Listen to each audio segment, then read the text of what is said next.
जिलों में मौसम विभाग का येलो अलर्ट है। दरअसल रायसेन, सागर, दमोह में भारी बारिश को लेकर आशंका जताई गई, जबकि पन्ना, सतना, रीवा में भी भारी बारिश को लेकर अलर्ट जारी किया गया है।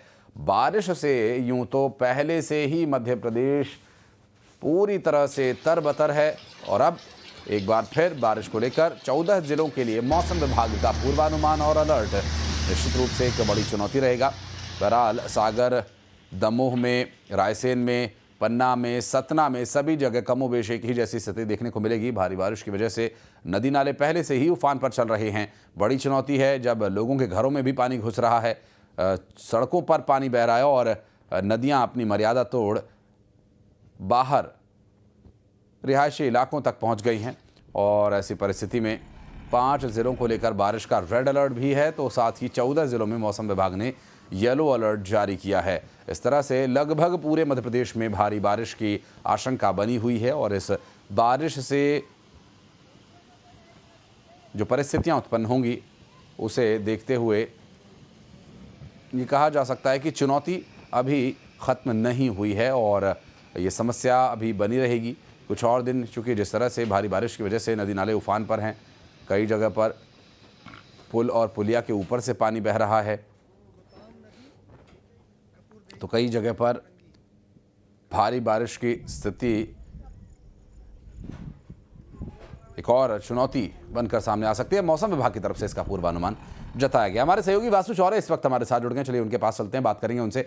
वासु, पहले से इतनी चुनौतियां हैं, नदी नाले उफान पर हैं और तालाब अपनी मर्यादा तोड़ करके अब आगे बढ़ चले हैं और ऐसे में 5 जिलों में रेड अलर्ट, 14 जिलों में येलो अलर्ट, एक और चुनौती की ओर इशारा कर रहा है मौसम विभाग। निश्चित तौर पर आशीष, देखिए, और इसी तरीके का मौसम आने वाले करीब करीब एक सप्ताह तक बने रहने का जो अनुमान है वो जारी किया गया है, क्योंकि मध्य प्रदेश में बारिश कराने वाला कोई एक सिस्टम एक्टिव नहीं है, बल्कि 3-4 ऐसे सिस्टम बन रहे हैं जो लगातार मध्य प्रदेश में जो एक हैवी रेन देखने को मिल रहा है उसका कारण बनते हुए नज़र आ रहे हैं। विंध्य से लेकर महाकौशल तक, महाकौशल से आपका मालवा वाला पूरा रीजन हो, निमाड़ वाला पूरा रीजन हो, हर जगह झमाझम बारिश का जो दौर है वो लगातार जारी है। बीते 2-3 दिन पहले देखें आप तो एक 4-5 दिन का ब्रेक ज़रूर मानसून से मिला था, लेकिन उसके बाद से लगातार एक बार फिर तेज बारिश का दौर शुरू हो गया। और अभी आप भी बता रहे थे कि बरगी डैम के गेट फिर से दोबारा खोलने पड़े हैं और बरगी डैम के जब गेट खोले जाते हैं तो निचले स्तर पर काफ़ी ज़्यादा जो पानी है वो बढ़ जाता है। मां नर्मदा पर ये पूरा डैम बना हुआ है और उसके चलते, क्योंकि नर्मदा मध्य प्रदेश के अधिकांश इलाकों को कवर करते हुए बहती है, तो फिर वहाँ पर बाढ़ जैसे जो हालात हैं वो बनने लगते हैं और फिर आम लोगों के लिए कहीं ना कहीं परेशानियां जो है वो बढ़ जाती हैं। नर्मदा के अलावा भी जो मध्य प्रदेश की अन्य मुख्य नदियां हैं उन पर जो डैम बने हुए हैं, चाहे रायसेन के पनासा की बात करें तो उसके भी गेट जो हैं वो खोले गए हैं और लगातार वहां से भी पानी जो है वो रिलीज़ किया जा रहा है। तालाब अपने फुल टैंक लेवल की ओर बढ़ रहे हैं। हालांकि जिस तरीके से बारिश हुई है उसका एक अच्छा संकेत अगर आप देखें तो ये भी है कि आने वाले समय में जो पानी की आवश्यकता है उसकी स्टोरेज ज़रूर हो गई है, लेकिन जाहिर सी बात है कि अगर अतिशय ज़्यादा बारिश होती है तो फिर वो नुकसान का कारण भी बनती है। स्वाभाविक है और चुनौतियां ऐसे में रहेंगी प्रशासनिक स्तर पर भी और आम लोगों को भी इस समस्या से जूझना पड़ेगा। ग्रामीण क्षेत्रों में ज्यादा परिस्थिति बिगड़ती दिख रही है। ऐसे में वासु, बहुत शुक्रिया आपका इस पूरे मामले पर जानकारी देने के लिए। एहतियाती कदम उठाने होंगे लोगों को भी और सावधान रहने की आवश्यकता है। बात करेंगे छत्तीसगढ़ की, तो यहां भी बारिश का दौर जारी है और प्रदेश में हर तरफ पानी ही पानी है। कोरबा से कवर्धा तक, जांजगीर चांपा से जशपुर तक बाढ़ और बारिश से जनजीवन अस्त व्यस्त हो चला है। नदी नालों में उफान है, पुल पुलिया डूब गए हैं, गांव टापू बन गए हैं, सड़कें तालाब में बदल गई हैं। और आप ये देखिए तस्वीरें हम आपको दिखा रहे हैं, जहां पर ये 8 तस्वीरें इस वक्त आपकी स्क्रीन पर आप देख सकते हैं। कोरबा, सक्ती, जांजगीर चांपा, बिलासपुर, कवर्धा, अंबिकापुर, बलरामपुर, जशपुर में भारी बारिश हो रही है। तो मौसम विभाग ने कई जिलों में बारिश को लेकर अलर्ट भी जारी किया हुआ है। तो ये जो स्थिति बन रही है भारी बारिश की वजह से, इससे अभी कुछ और दिन इसी तरह से जूझना पड़ेगा। दरअसल राजधानी रायपुर में भी जोरदार बारिश से ये चुनौती बनी हुई है क्योंकि लोगों के घरों में पानी घुस रहा है और बीती रात यहाँ जोरदार बारिश हुई और बारिश से सड़कों पर पानी जमा हो गया, घरों के अंदर पानी घुस गया और ये बारिश के बाद क्या सूरत हाल है आप देखिए तस्वीरों में। और इस स्थिति से निपटने के लिए संभवतः कोई तैयार नहीं था और अंदाज़ा इस स्थिति में पहुंचने का शायद लोगों को न रहा हो, क्योंकि बारिश होगी लेकिन इतनी होगी इस बारे में लोगों को पहले से जानकारी नहीं थी। और हमारी सहयोगी तनु इस वक्त हमारे साथ जुड़ गए हैं। तनु, एक बड़ी चुनौती और इस वक्त जो समस्या रायपुर वासियों के लिए बनी हुई है, आप भी खुद उससे दो चार हो रही हैं?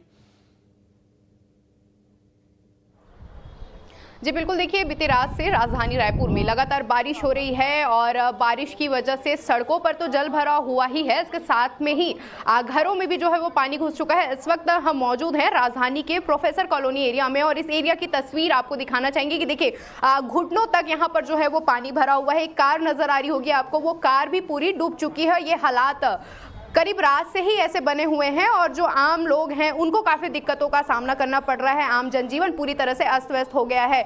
लगातार इससे पहले की अगर हम बात करें तो हर साल बारिश की वजह से सड़कों पर तो पानी होता था, लेकिन ये पहली बार है कि घर के अंदर भी पानी जो है वो पहुंच चुका है। घर के अंदर की तस्वीर भी हम आपको दिखाना चाहेंगे कि देखिए घरों के अंदर भी करीब घुटनों तक यहाँ पर अंदर जो है वो पानी भरा हुआ है और पूरा घर आपको जो है वो अस्त व्यस्त जो है वो नजर आ रहा होगा। इस वक्त हमारे साथ यहाँ पर कुछ लोग भी मौजूद हैं, उनसे बात करेंगे, उनसे जानेंगे कितनी परेशानी हो रही है। रात से यही हालात यहाँ पर बने हुए हैं। रात को पहले भी बारिश यहाँ पे होती थी, पर इस बार की स्थिति बहुत खराब है। पता नहीं क्यों इस बार जल भराव की स्थिति ज़्यादा हो गई है। रात में बारिश बहुत ज़्यादा नहीं हुई है, 3-4 घंटे के आसपास ही बारिश हुई है। उसके बाद भी पता नहीं, पहले ये प्रोफेसर कॉलोनी भरता तो था पर सड़क भरती थी, पर अब ऐसा हो गया है कि ये घर के अंदर तक जा चुका है। घर के अंदर भी देखेंगे आप तो कार लगभग आधी डूब गई थी, अभी तो थोड़ा बहुत कम भी हुआ है। निगम अमला बिल्कुल सुस्त नज़र आता है, पता नहीं कहाँ है, कब से है। रात से हम लोग काफ़ी परेशान हैं और अभी तक की कोई सॉल्यूशन दिख नहीं रहा है यहाँ पे कि पानी कैसे कम होगा, क्या होगा। घर के अंदर कोई काम नहीं है, सारे चीज़ें लगभग आप जाके देखेंगे तो भर चुका है, पूरा पानी लबालब है। घर में बच्चे हैं।